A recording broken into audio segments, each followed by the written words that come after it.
belə deyim də sənə. Bir neçə bilik var. Sadəcə onu monetizasiya etmək çox çətindir. Ümumiyyətlə onlayn işlər offlayn işlərdən çətindir. Məsələn, hardasa bəlkə də reception işləmək, qeydiyyatçı işləmək daha rahatdır. Nəinki məsəl üçün onlayn oturub işləmək.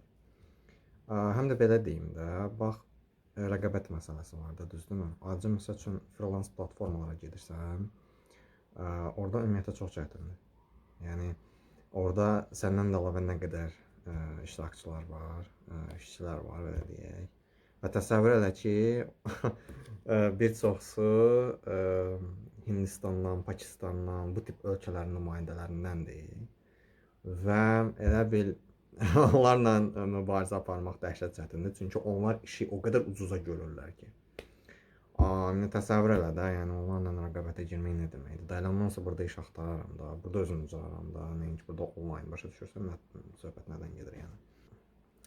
Süni intellekt məsələsinə gələndə, ümumiyyətlə süni intellekt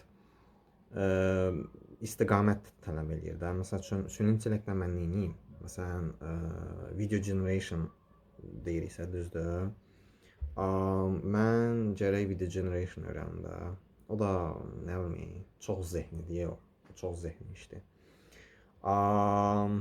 Yəni süni intellektlə nəsə eləməyə çalışıram, indi görək.